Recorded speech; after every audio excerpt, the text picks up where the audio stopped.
लेकिन सबसे पहले मैं अपने सहयोगी राजीव रंजन के पास चलूंगा, जो कि आजकल चुनावी राज्यों का दौरा कर रहे हैं। जमीन पर क्या माहौल है वो बता रहे हैं। आज राजीव ग्वालियर में है। राजीव, बीजेपी ने सीएम का चेहरा नहीं उतारा, जबकि सांसदों और केंद्रीय मंत्रियों को चुनाव में उतारा।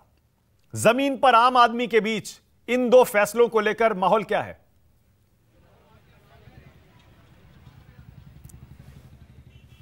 देखिए मानक, जैसे ही मुझे लगा कि मध्य प्रदेश से ज़्यादा इम्पोर्टेंट राजस्थान है और वसुंधरा राजे फैक्टर ज़्यादा इम्पोर्टेंट है, तो मैंने गाड़ी ग्वालियर की जगह धौलपुर की तरफ घुमा दी और मैं धौलपुर राजस्थान में हूँ, जहाँ वसुंधरा राजे जहाँ की महारानी कही जाती हैं।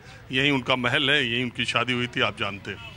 अब सवाल जो आज आप बात कर रहे हैं, देखिए मानक, वसुंधरा राजे और भाजपा का वर्तमान जो केंद्रीय नेतृत्व है, उसमें एक रिश्ता बहुत पहले से वो इस तरह का है कि तुम बराबर खफा हो, हम बराबर मनाएं, न तुम बा जाओ न हम बा जाएं। तो वसुंधरा राजे का वर्तमान केंद्रीय नेतृत्व से कुछ रिश्ता हमेशा से ऐसा ही रहा है। लेकिन ये जो मध्य प्रदेश में टिकटों का बंटवारा हुआ है मानक, वो बहुत दूर तक संदेश देता है और खास करके पार्टी लीडरशिप ये तय कर चुकी है कि अब वो राज्यों में लीडरशिप चेंज करने का मूड बना चुकी है और ऐसा लगता है कि 2024 के लोकसभा चुनाव में ही इसी तरह से आपको अप्रत्याशित बड़े बड़े चेहरों का टिकट कटता हुआ दिखाई भी दे सकता है। किसी ने कल्पना नहीं की होगी, लेकिन और बीजेपी का नेतृत्व ये मानता है और ये एहसास करने लगा है कि लोकसभा चुनाव में मोदी लहर की नैया पर सवार होके संसद पहुंच जाना तो आसान है, लेकिन राज्य स्तरीय नेता और नेतृत्व आपस में गुटबाजी करके पार्टी का राज्यों के स्तर पर नुकसान कर रहे हैं। हिमाचल और कर्नाटक के चुनाव हारने के बाद भारतीय जनता पार्टी का नेतृत्व बहुत शिद्दत से महसूस कर रहा है कि राज्यों के नेताओं की वजह से, उनके गुटबाजी की वजह से कहीं न कहीं पार्टी का नुकसान हो रहा है। हिमाचल में भी यही बात देखने को मिली थी और कर्नाटक में भी यही बात देखने को मिली थी। चूंकि 2024 के लोकसभा चुनाव तुरंत 2023 के बाद है, इसलिए भारतीय जनता पार्टी मध्य प्रदेश, राजस्थान जैसे राज्यों में कोई रिस्क नहीं लेना चाहती।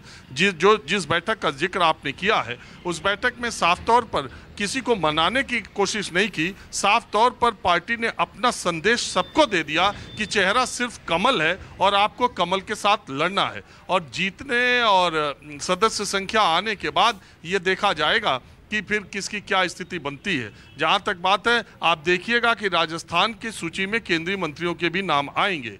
वो एक स्ट्रेटजी का ये भी पार्ट है कि इन सारे नेताओं में ये भरम रहे कि इन्हें विधानसभा चुनाव लड़ाया जा रहा है तो सीएमशिप के लिए किसी की भी किस्मत खुल सकती है। तो इस तरीके से भारतीय जनता पार्टी ने अपनी रणनीति में बदलाव किया है। लेकिन निश्चित तौर पर वसुंधरा राजे को सीएम फेस न बनाने का ऐलान या उन्हें बनाने का ऐलान, इसके दोनों के फायदे और नुकसान हैं और इसीलिए भारतीय जनता पार्टी ने अपने आप को इससे दूर रखा है।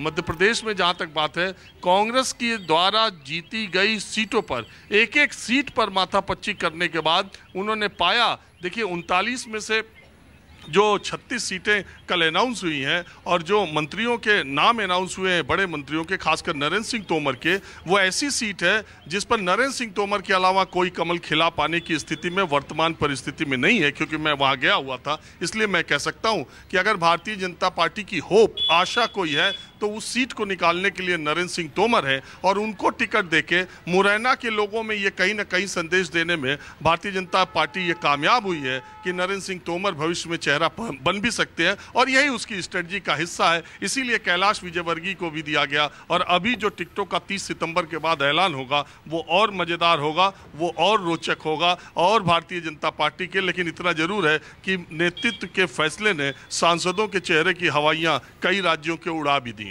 बिल्कुल राजीव, बहुत धन्यवाद इस ग्राउंड रिपोर्ट के लिए।